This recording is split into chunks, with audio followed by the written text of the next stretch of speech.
পরপরই সহসা বিছানায় ছুঁড়ে ফেলে তাকে। মেঘার বাহুতে টান লাগে, মৃদু আর্তনাদ করে ওঠে, কিন্তু শ্রাবণের সেদিকে নজর নেই। সে নিজেও ধীরে ধীরে ঝুঁকে পড়েছে মেঘার পায়ের উপর। গাউনের কিছু অংশ উপরে তুলে বের করে আনে সেই নূপুর। কম্পিত হস্তে বার কয়েক পরশ বোলায় তাতে। ধীরস্থির শিথিল কণ্ঠে প্রশ্ন করে, এই নূপুর কোথায় পেয়েছো তুমি? মেঘা বা খাড়া। কি বলবে সে এখন? কি বলা উচিত তার? এসব কি করছে শ্রাবণ? নিজেকে কিছুটা নর্মাল করে মেঘা উত্তর দেয় ভীতিগ্রস্ত দুর্বল কণ্ঠে, এটা আমার নূপুর।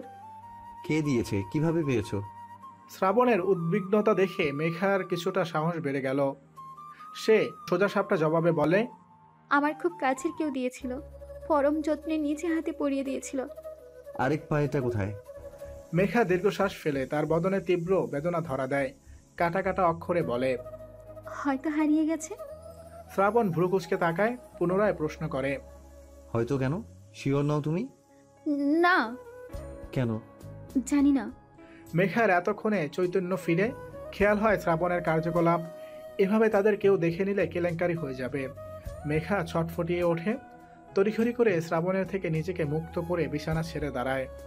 মেঝেতে পড়ে থাকা সেই রেড থ্রিপিসটা হাতে তুলে নিয়ে এক ছুটে বেরিয়ে যায় এই ঘর থেকে। সোজা হেমার ঘরে গিয়ে দরজা বন্ধ করে দেয়। আকাশের অবস্থা বেগতিক, ঝড় আসতে পারে যে কোনো মুহূর্তে। কিছুটা আভাস ইতিমধ্যে শুরু হয়ে গেছে। রেহমুনা চিন্তিত বদনে পায়চারি করছে সদর দরজার সম্মুখে। আদরের ছেলেটা যে তার এখনো বাড়ি ফেরেনি। ইকরাম চৌধুরী স্ত্রীর এহেন কর্মকাণ্ডে ভীষণ ভীষণ বিরক্ত। তার মতে ছেলে তো এখন আর ছোট নেই, এখনো কেন এত আদিক্ষেতা করতে হবে? স্ত্রীকে সেই বাণী বোঝাতে অক্ষম হয়ে শেষমেশ বিরক্ত হয়ে ঘরে গিয়ে শুয়ে পড়েছেন তিনি। উর্মিলা চৌধুরীও একই মত। তিনিও কিছুক্ষণ আগে নিজের ঘরে চলে গেছেন ঘুমানোর উদ্দেশ্যে। হাফসা আর অয়ন ডিনার করেই ঘরে চলে গেছে স্বাধীনকে নিয়ে। সোহানি সেই যে অভিমান করে ঘরের ডোর দিয়েছে এখন অবধি খুলেনি, এমনকি ডিনারেও তাকে পাওয়া যায়নি। এটা নিয়েও শাশুড়ির কাছ থেকে কম কথা শুনতে হয়নি রেহমুনাকে। সন্তানেরা দোষ করলে সেই দোষের ভাগিদার যেভাবেই হোক মায়েদেরও করা হয়। এটাই হয়ে আসছে সেই আদিম যুগ থেকে। তবুও সন্তানদের ওপরে সর্বোপরি সবার থেকে মায়েদের মমতাই শ্রেয়।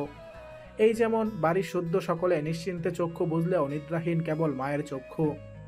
মায়ের স্নেহময়ী আক্ষিজোড়া সন্তানের সান্নিধ্যে শীতল হয়। যতক্ষণ না তা হচ্ছে ততক্ষণ কি আর সেখানে নিদ্রা নামে? ঝড় ঝাপটা মাথায় নিয়ে রাত 1:45 বাড়ির সদর দরজায় স্পষ্ট হয় শ্রাবণের প্রতিবিম্ব। এলোমেলো চুল, অগোছালো পোশাক, অস্থির চাহনি, সব মিলিয়ে বিধ্বস্ত রূপ তার। রেহমুনার বুক মোচড় দিয়ে উঠল। এ কাকে দেখছে সে?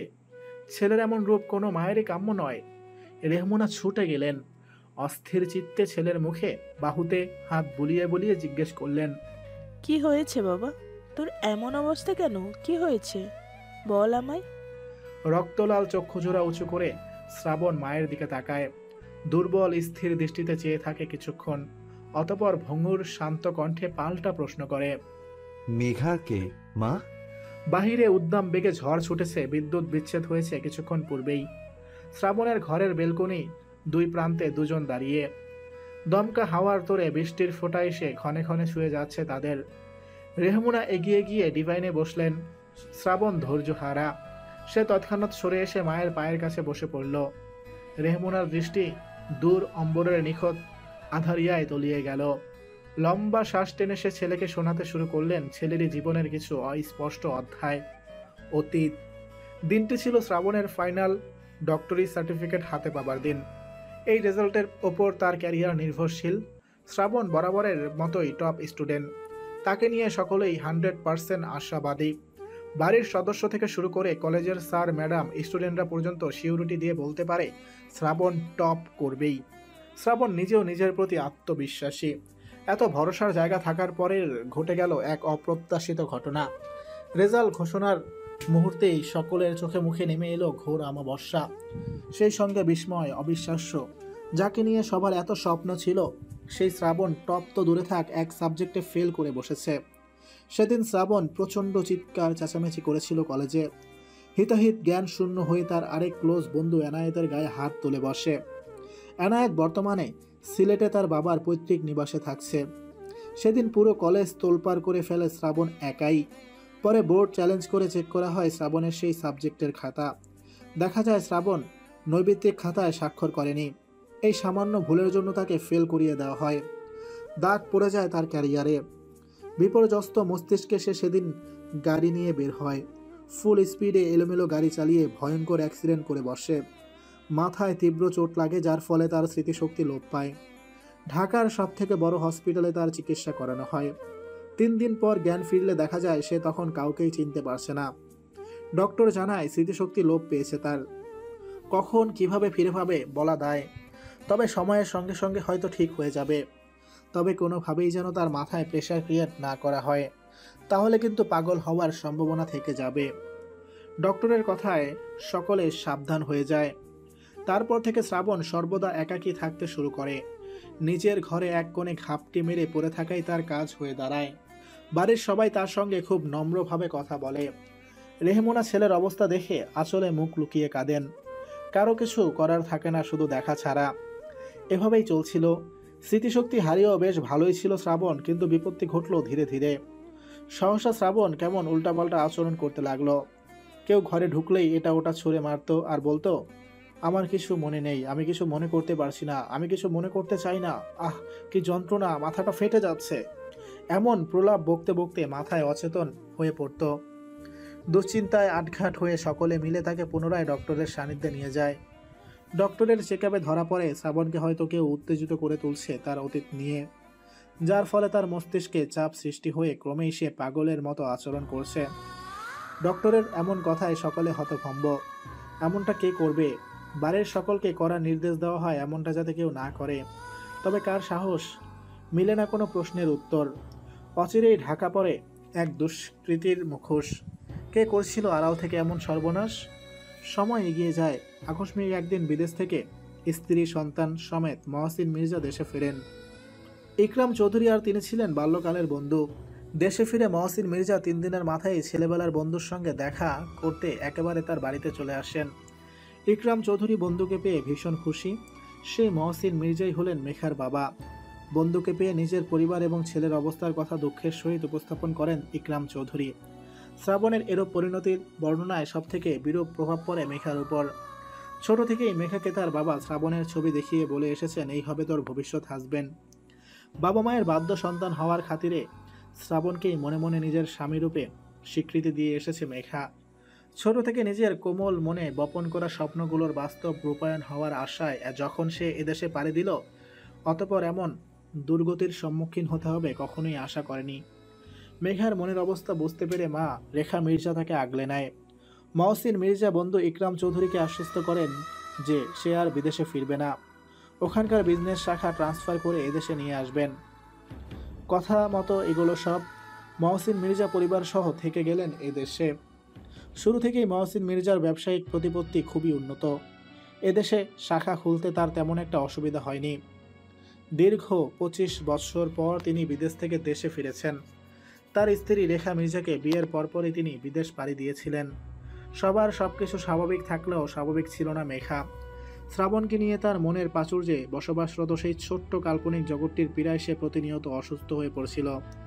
মহসিন মির্জা ও রেখা মির্জা মেয়ের অবনতির দিকে লক্ষ্য করে ইকরাম চৌধুরীর সঙ্গে বিষয়টি নিয়ে আলোচনা করেন। ইকরাম চৌধুরী ও মহসিন মির্জার মধ্যে আগে থেকেই কথা পাকা হয়েছিল যে তাদের সন্তানেরা বড় হলে ওদের বিয়ে দিয়ে দিবে, তারা বন্ধু থেকে আরও গভীর সম্পর্ক স্থাপন করবেন। ইকরাম চৌধুরী মেঘার অবস্থা বিবেচনা করে একটা মতামত জানান। তিনি মেঘাকে শ্রাবণের সঙ্গে সময় কাটানোর জন্য অফার করেন। মহসিন মির্জা ও রেখা মির্জা এই সিদ্ধান্তে একটু দুশ্চিন্তাগ্রস্ত হয়ে পড়েন। তাদের চিন্তার কারণ শ্রাবণের অসুস্থতা নিয়ে। শ্রাবণের মানসিক অবস্থা ঠিক নেই। সে যদি মেঘাকে আঘাত করে বসে, দ্বিধাদ্বন্দ্ব নিয়ে মেয়েকে তার অনিশ্চিত জীবনের দিকে ঠেলে দিতে বাধ্য হয় তারা। কিন্তু তাদের দুশ্চিন্তাকে উপেক্ষা করে মেঘা। শ্রাবণ খুব ভালো সম্পর্কে আবদ্ধ হয়। একেই বলে বোধ হয় প্রকৃত ভালোবাসার টান। মেঘার তার পবিত্র অনুভূতিগুলো দিয়ে শ্রাবণকে নিজের কন্ট্রোলে নিয়ে নিতে সক্ষম হয়। ধীরে ধীরে শ্রাবণ পুরোপুরি মেঘার উপর নির্ভরশীল হয়ে ওঠে। এভাবেই এগোতে থাকে সময়। তারপর মেঘার জোড়াজুড়িতে একটা সময় দুই পরিবারের সম্মতিতে মেঘা শ্রাবণের বিয়ে হয়। খুব ভালোই চলছিল দিনকাল। মেঘা পুরো চৌধুরী বাড়ির যোগ্য পুত্রবধূ হয়ে উঠছিল। শ্রাবণ আবার আগের মতো শান্ত হয়ে গিয়েছিল। শুধু স্মৃতিশক্তি না থাকায় কাউকেই চিনতে পারত না। কিন্তু মেঘাকে কখনোই সে কাজ ছাড়া করতে চাইতো না। কাউকে না চিনলেও মেঘাকে সে সম্পূর্ণ সজাগ মস্তিষ্কেই বিয়ে করেছিল। দিনে দিনে মেঘার প্রতি তার ভালোবাসা তীব্র থেকে তীব্র হতে থাকে। এর পেছনে পুরো অবদানটাই মেঘার। সে তার বিশুদ্ধ ভালোবাসা দ্বারা শ্রাবণের ভালোবাসা অর্জন করে নিয়েছে। বছর ঘুরতেই চৌধুরী বাড়িতে বয়ে আনে সুখবর, মেঘা প্রেগনেন্ট। দুই পরিবারের তখন কি উল্লাস। মেঘার একটি ছোট ভাই ছিল মৃদুল মির্জা। সেবারে মৃদুল ক্লাস 9-এ। মেঘার বেবি হবে, এতে যেন তার আনন্দটাই ছিল সব থেকে প্রখর। আদর যত্ন ভালোবাসায় গড়িয়ে গেল 8টি মাস। মেঘার পেট তখন একেবারে হাড়ির তলার মতো উঁচু। ফোলা ফোলা পেট নিয়ে ঘুরে বেড়ায় সে পুরো বাড়িময়। রেহমোনা পুত্রবধূর যত্নে একটুও ত্রুটি রাখেন না, সর্বোপরি আগলে রাখেন। এত কিছুর পরও পুনরায় বিপত্তি আসে তাদের জীবনে। মেঘার 9 মাস চলাকালীন সময়ে সিঁড়ি থেকে পড়ে গিয়ে শ্রাবণের মাথায় পুনরায় তীব্র আঘাত লাগে। একে তো সে আগে থেকেই অসুস্থ ছিল, তার উপর প্রচুর ব্লিডিং হওয়ায় এদেশ থেকে তাকে বিদেশে চিকিৎসার জন্য হস্তান্তর করা হয়। এই অবস্থায় মেঘার জন্য জার্নি নিষিদ্ধ হওয়ায় শ্রাবণকে নিয়ে রেহমোনা, হাফসা, অয়ন আর ইকরাম চৌধুরী গেলেন বিদেশে। এবারে সঠিক চিকিৎসা হলে শ্রাবণের স্মৃতিশক্তি ফিরে আসার চান্স 90%। এটাই বলেছেন এখানকার ডক্টর। মেঘার অবস্থা তখন করুণ। প্রাণপ্রিয় স্বামীকে এভাবে একা ছেড়ে স্বস্তিতে নেই সে। দিনরাত এক করে শুধু কাঁদে। ভিডিও কলে কথা হয় শাশুড়ির সঙ্গে। বিদেশে শ্রাবণের চিকিৎসা চলে প্রায় 6 মাস। 8 মাসের মাথায় পুরোপুরি সুস্থ হয়ে তারা দেশে ফিরে। স্মৃতিশক্তি ফেরার পর শ্রাবণের আর কিছুই মনে থাকে না। পুরোপুরি ভুলে বসে সে মেঘা নামক মানবীকে। রেহমোনা ভাবে দেশে ফিরে সবকিছু খোলাসা করবে শ্রাবণের কাছে। কিন্তু দেশে ফিরে বদলে যায় পুরো প্রেক্ষাপট। মেঘা নেই, আর না আছে তার পরিবার। উর্মিলা চৌধুরী জানান মেঘা পরকীয়া করে ধরা পড়েছে। তারপর লোক লজ্জার ভয়ে রাতের আধারে পালিয়ে গেছে। মেঘার পরিবারও তারপর থেকে লাপাত্তা। মহসিন মির্জা না রেখা মির্জা কারো কোনো খোঁজ পাওয়া যায়নি। হয়তো মেয়ের কুকর্তি ঢাকতে তারাও পুনরায় ফিরে গিয়েছেন দেশ ছেড়ে। এমন নির্মম সত্যি শ্রাবণের না জানাই ভালো, এমন মতামত দেন উর্মিলা চৌধুরী। তার নেতৃত্বে কেউ তার শ্রাবণকে জানায় না তার অতীত। সে শুধু জানে মাঝের 2 বছর তার স্মৃতি লোপ পেয়েছিল, এর বাহিরে কিছু নয়। সে সবসময় ঘরবন্দি থাকতো, ব্যাস এতটুকুই। কিন্তু সেই 2 বছরের তার জীবনের সবথেকে গুরুত্বপূর্ণ সত্যি চাপা পড়ে যায় কিছু তিক্ত অভিজ্ঞতায়। দমকা হাওয়া থেমে গিয়ে এখন প্রবল বেগে ভারী বর্ষণ শুরু হয়েছে। সেই সঙ্গে বজ্রপাত তো আছেই। থেকে থেকে বজ্রপাতের আলোয় শ্রাবণের মুখশ্রী জলজল করে উঠছে। টলমলে চক্ষুজোড়া সুস্পষ্ট হয়ে ভেসে উঠছে রেহমোনার দৃষ্টিকোণে। শ্রাবণের মতো ছেলের জন্য এমন কঠিন অতীত সম্মুখে আসা চারটেখানি কথা নয়। যে কিনা নিজের জীবনে ফেলে যাওয়া প্রতিটি সেকেন্ডের হিসেবও করায় গণ্ডায় বুঝে নেয় তার জীবনের 2 বছরের স্মৃতি এভাবে মুছে গেল, তাও আবার এমন দুর্বিষহ স্মৃতি। রেহমোনার দৃষ্টিও সিক্ত। এই বর্ষণ মুখর রজনীর সঙ্গে পাল্লা দিয়ে 2 মা ছেলের অক্ষিপটেও নেমেছে তীব্র বর্ষণ। শ্রাবণ নিঃশব্দে মায়ের হাঁটুর উপর মাথা রেখে শুয়ে পড়ে। নীরবে নিভৃতে বিসর্জন দিতে থাকে তার এত বছরে জমিয়ে রাখা মুক্তোর দানার সমতুল্য অমূল্য অশ্রুবিন্দ। রেহমোনা ছেলের মাথায় হাত রাখেন, মুখে আঁচল চেপে কান্না সংবরণের চেষ্টা চালান। কিছুটা স্বাভাবিক হয়ে পুনরায় নিষ্প্রভ কণ্ঠে বলেন, এই সব কিছুই তোর দাদিনের বলা। যদিও তখন নয়না, ইশরাক আর তুহিন উপস্থিত ছিল এখানে, ওরাও সাক্ষী দিয়েছে এ ব্যাপারে। তবু আমি আর তোর বাবা এসব বিশ্বাস করিনি। মেঘার মতো মেয়ে কিভাবে এসব করতে পারে? আমরা তন্ন তন্ন করে খুঁজি মেঘা ও তার পরিবারকে, কিন্তু ফলাফল শূন্য। তোর বাবা এখনও মহসিন ভাইয়ের জন্য কষ্ট পান। আগে যখন তারা বিদেশ ছিলেন তখনও প্রতিদিন ভিডিও কলে তাদের কথা হতো, কিন্তু এই 2 বছরে তাদের ছায়া সন্ধানও আমাদের জানা নেই।